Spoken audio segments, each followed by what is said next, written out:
Deməli belə, bu düz dünyanın modelidir, 3D modeli. Bu saytdadır. Deməli, burada nə etmək olur? Burada saatları dəyişmək olur. Günəşin fırlama saatları, günləri dəyişmək olur. Sonra burada koordinatlar vermək olur, hansı şəhərdir. Qübbənin hündürlüyünü vermək olur, bucaqları vermək olur, hər şey vermək olur. Götürək elə biz Bakını verək də. Bakının koordinatı 40 dərəcə. Şimal enliyi 49, 50 götür, 50 dərəcə. Şərq uzunluğu. Bu tutaq ki bizim şərti olaraq Bakı nöqtəsidir.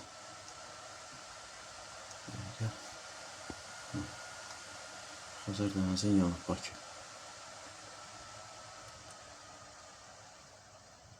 Belə biraz balacalaşdıraq. İndi fəsili də qoyaq. Tutaq ki Mart ayının 21-nə.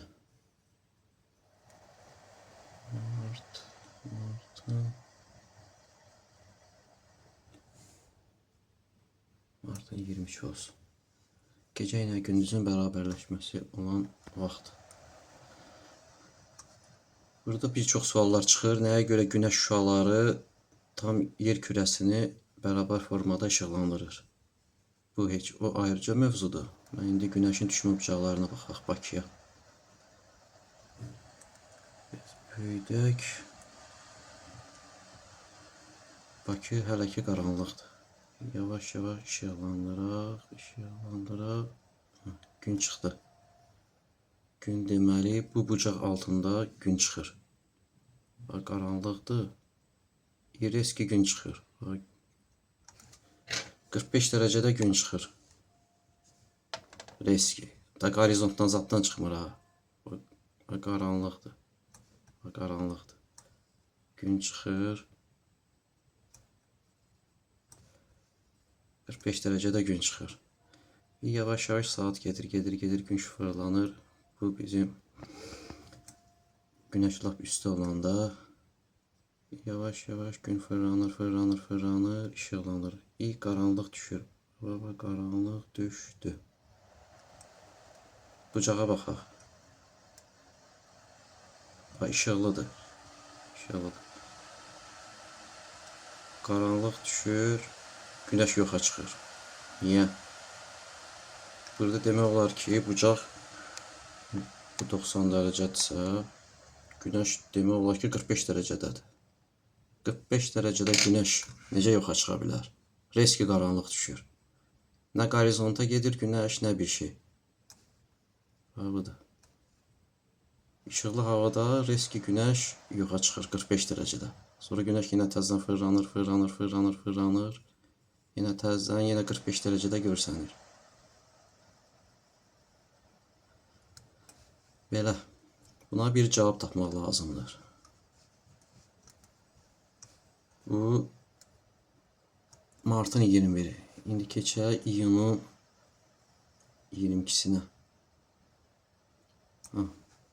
Günəş şüaları forması dəyişdi. Niyə? Günəş bilirik ki, dala qabağa gedir, ekvatora yaxınlaşır. Yaxşı, bunun şüası niyə belə dəyişir? Müstəviyə əgər düz düşürsə, bunun şüası yumru olmalıdır. Hər zaman. İlin fəsillərindən dala qabağa getdi, fərqi yoxdur. Şüası yumru olmalıdır. Bu isə şüası fəsildən fəsilə dəyişir. Yenə həmin şey. Saat gedir, günəş qaranlıqda hoppa yoxa çıxdı. Həmin şeydir. Bax, işıqlıdır, reski qaranlıqda yoxa çıxdı. Yenə nə horizonta gedir günəş, nə bir şey. 45 dərəcə bucaq altında günəş reski yoxa çıxdı. Qübbənin hündürlüyü 6000 kilometr deyə. Bax, burada görsənir. 6000 kilometr.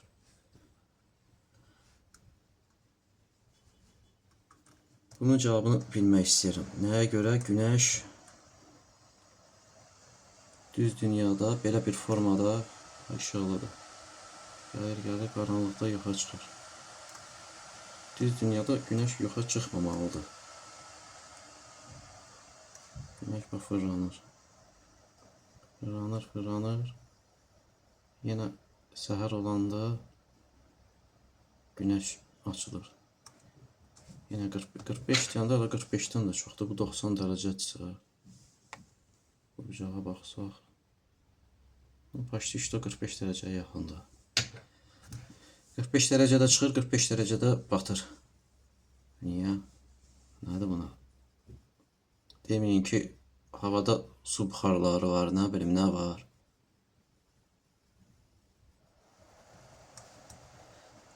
Belə.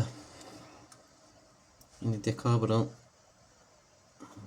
sentyabrda yenə gecə ilə gündüz bərabərləşir, aydın məsələdir. Yer kürəsi yenə yarımçıq işıqlı.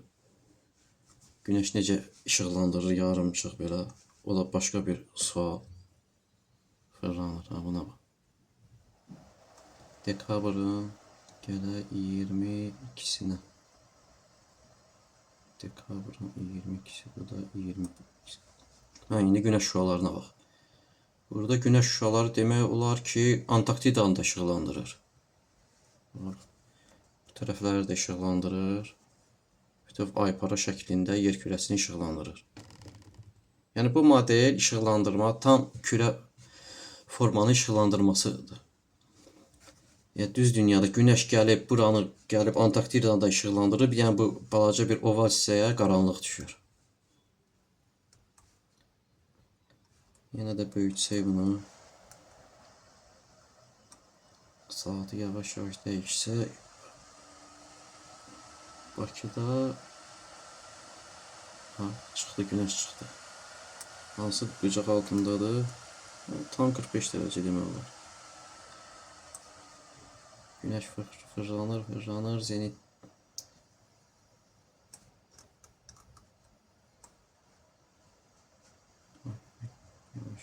Değiştim diyorsun. Dekabr koyuyorum. Saat yine fırlanır. Qaranlıq düşəndə baba qaranlıq düşdü. Qaranlıq düşəndə yenə günəş batır. Yenə hansı bucaq altında? 45 derece bucaq altında. Nə qorizonta gedir, nə günəş nə qədər uzaqlaşdıqca qorizonta içinə getmir. Çünki göydədir. 6000 hündürlükdə günəş heç vaxt qorizonta gedə bilməz. Düz dünyada belə olmalıdır. Yuxarıdan çıxır, yuxarıdan da batır. Güya. Burada iki dənə sporlu məsələ var. Günəş şüalarının düşməsi, bir də ki günəşin batması və çıxması. 45 derece bucaq altında. Səbəb nədir? Bu qədər.